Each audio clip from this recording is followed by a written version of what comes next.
केंद्रीय गृह एवं सहकारिता मंत्री अमित शाह ने आज नई दिल्ली में भारत टैक्सी के ड्राइवरों के साथ संवाद किया। इन ड्राइवरों को सम्मानपूर्वक सारथी नाम दिया गया है। अमित शाह के साथ इस विशेष संवाद को मंत्री के ऑफिशियल यूट्यूब चैनल पर प्रसारित किया गया।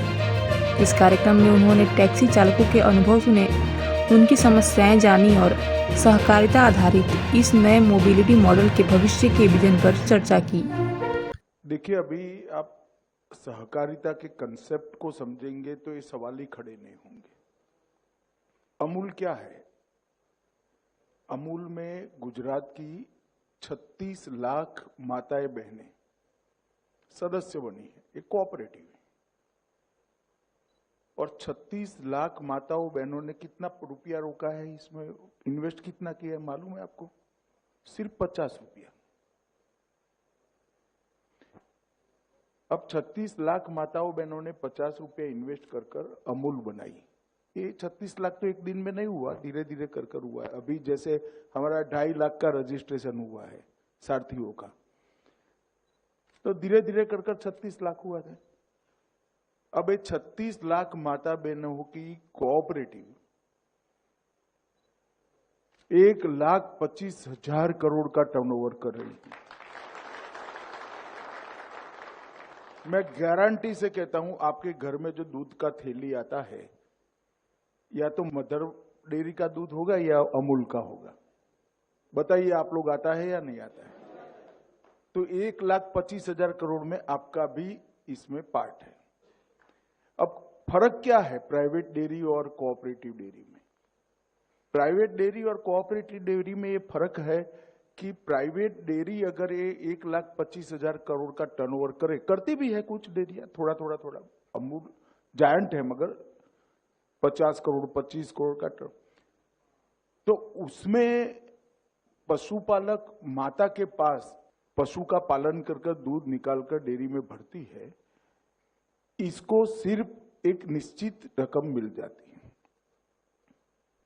अमूल में क्या होता है? अमूल में दूध एकत्रित किया जाता है, इसका आइसक्रीम बनता है, इसका थैली में दूध भी आपके यहाँ पहुंचता है, इसका पनीर भी बनता है, इसका दही भी बनता है, इसका घी भी बनता है, इसका दूध का पाउडर भी बनता है। अब ये सब बनता है तो मुनाफा भी होता है, पेड़े भी आप खाओगे, श्रीखंड भी खाओगे। तो ये मुनाफा प्राइवेट डेयरी में प्राइवेट डेयरी के मालिक के यहां जाता है। अमूल में ये बनाने का खर्चा जो 15% से ज्यादा नहीं, उन्होंने बताया 85%, एक्चुअल में 100%, बाकी का 15% तो बनाने का खर्चा है। जैसे आपकी वाहन आप चलाओगे तो पेट्रोल डालना पड़ेगा, ये तो खर्चा है ना। इस तरह से बाकी बना पूरा का पूरा मुनाफा वो दूध पशुपालन करने वाली माता के हाथ में, बेटी के हाथ में चला जाता है। और आपको आश्चर्य होगा, मैं आग्रह करूंगा सहकारिता विभाग को कि 25 माताओं बहनों का एक लिस्ट हमारी साइट पर रखेंगी जिन्होंने एक साल में 1 करोड़ से ज्यादा रुपए का दूध डेयरी में भरा है, जिनकी इनकम 1 करोड़ से ज्यादा है। अब कहने के तो वो भी गाय भैंस पाल रही है। परसों के बाद हमारी साइट पर जाएंगे, फोटो के साथ होगा आपके पास।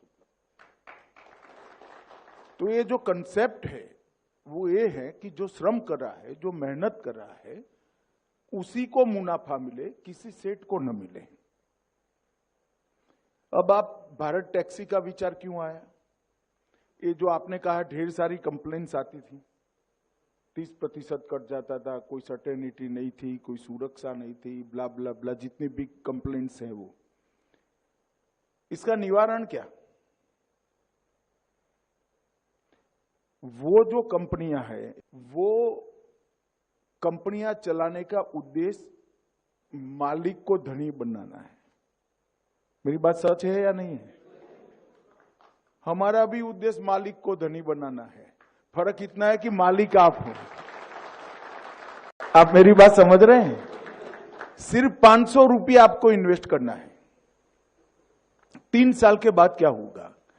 भारत टैक्सी 1 रुपया कमाएगी। मानो भारत टैक्सी 25 करोड़ रुपया कमाई, तो 25 करोड़ में से 20%, 5 करोड़ रुपया ये भारत टैक्सी के अकाउंट में आप लोगों की पूंजी के नाते जमा हो जाएगा और 80% पैसा किसने कितना किलोमीटर टैक्सी चलाई इसके हिसाब से वापिस आपके अकाउंट में डाल दिया।